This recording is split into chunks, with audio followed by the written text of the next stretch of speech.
Pak Sao. Pak Sao goes from here across here. Okay? So when you practice it, of course, we're not going to fight out of this horse stance because, again, this way we're weak, right? From the side, it's great, but from face on, it's not. Okay? So the hand is going to come up. You want to practice it loose and relaxed. You're going to bring it up this way with the wrist bent, and you're going to snap it over this way. Okay? So watch when he does this. Go ahead and just pick it, hold it up there. Okay? You want a 45-degree angle. Okay? If it's inside 45, it's weak. Right? Anything beyond this is going to be strong. These hands out in front of your body this way with open palm is a very strong mechanical position. You'll see with the other hand positions we're going to use. These are hand postures from Wing Chun that we use for trapping. So again, let's go right foot forward. So again, if I come in here, he's going to Pak Sao this. You see that? He doesn't care if I punch over here because there's nothing over there. He's not going to Pak Sao me overcompensate because that's beyond the center line, and it's also what? The economy of motion is not being viewed here. He's using too much energy, plus he's setting himself up for a trap. Okay? So first what we're going to do is go back to okay? So watch it getting real slow. So this is called a Pak Sao. You're going to do this with your partner. You're going to sit here and you're going to relax. And what he is going to do basically is to look at my center of my chest. You know, trust me, I still cry at the end of Karate Kid Part 1. But when Mr. Miyagi goes, look eye, boom, I'm going to kick him in the leg. You know what I mean? So you don't want to look in the eye so much. If I got a guy looking me in the eye, I want him to look me in the eye because then I'm going to attack his legs, okay? Because he doesn't see it coming. So when you do this, you're going to look, he's going to look at the center of my chest right here, okay? He knows that in order for me to throw this punch, this shoulder is going to move. So if I punch this way, go ahead, not the other side. There we go, okay? So when I go here, boom. Okay? Now, again, he's keeping that 45-degree angle. You see that? So the fingers pointed up. Pak Sao means slapping hand. So he's going to hit it with this part of his hand. The heel of the hand this way. Okay? Go ahead this way. Boom. See that? Not past the center line, but just past his nose. So just barely past the center line. Okay? So if I were throwing this in a real situation, it doesn't block. Well, what's it do? Redirects it. Thank you. Wing Chun, Wing Chun was developed by Buddhist nuns, and they knew that they didn't have the power to go block against block, or power against power against a big, strong guy. They knew they had to come up with a way to redirect that energy, and that's where all this came from.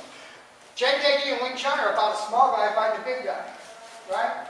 I had a biker gang that I wasn't really affiliated with per se, but ran around with Ben I played with. There was a guy that was about 6'6", 280 pounds, and we used to talk about fighting all the time because he was basically like the bodyguard for the main guys. And I said, have you ever been beat up? And he said, you know, the only guy that ever beat me up was about your size. And I said, what did you do? He said, well, he jumped up on my knees and punched me all the way to the ground. I said, that sounds like a JKD guy to me because that's exactly how I was doing. But at any rate, it's about, because usually a smaller guy's not going to pick up so much as a big guy's going to do, right? So what we're going to do in this exercise, and I want you to start out slow, is that you're going to do this Chung Choi punch from here, and he's going to watch in the center. When I go here, boom, it's going to go there. Okay? If I punch here, you'll get to where you'll be able to read these. So again, don't look at the eye, don't look at the hand, look at the center of the chest, and kind of take in the whole enchilada, right? So when you see that side move, you're going to Pak Sao. Now, very important, again, we always want to cultivate, I say practice makes perfect, but really perfect practice is what you want. So you don't want to practice the wrong things. So you want fingers together, fingers pointed straight up as much as possible. So you've got to get this kind of a position. Okay? So it's not straight at the end of your hand. It's more bent this way.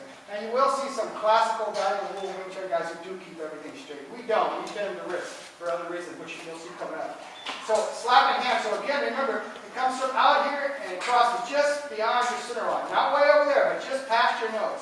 Now, you can check your distance this way. If it's in here and tight, it's going to be weak. It's got to be out away from your body. So make sure it's at least this distance. Your elbow is this far away from here. It's got to be out away from your body, and you want that 45-degree angle, right? You're going to slap this part of your hand with that. When you get good at this, you can actually get that snap in there, which a lot of times will knock the punch away even farther. And I know people that I do it with when they punch. If I hit that, you can feel that. It hurts like heck to get hit in those pressure points. You got a small intestine line that runs right down here between the two muscles.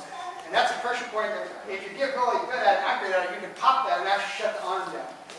That's a whole other seminar. Hopefully we'll do it in a few months, but that's a whole other thing we do. I study the pressure points through Kyusho Jitsu and Ryukyu Kempo, so I've actually and those two camps are about as far away from each other as you can possibly get. But I figured out ways to use those pressure points within the JKT matrix. That's all. That's another speech, another lecture for another time. So what we're going to stand here, your partner's going to look in the center of your chest, and you're going to pop this in, and he's going to Pak Sao. Okay, now, one thing we're really big on is that I'm not going to try to fool him. I want to work with my partner, no matter what I'm doing, whether it's holding pads, whether it's throwing kicks. Always work with your partner. Don't try to make him look like a monkey. Don't try to fool him. Don't try to fake him. Because if I work and try to help him get better, and he does the same for me, we both grow together, right? Otherwise, I don't want to sit here and be, fearing for my life. I don't want to have to be ducking punches because he's trying to take my head off. Dave's a tough guy. He works really hard. Trust me, I know. So he's going to work with me. I'm going to work with him so that we both grow together. We don't sit there trying to fake each other. Always, always be a good partner. JKD and Muay Thai both, we push sportsmanship, good conduct, good behavior. That's what we want to.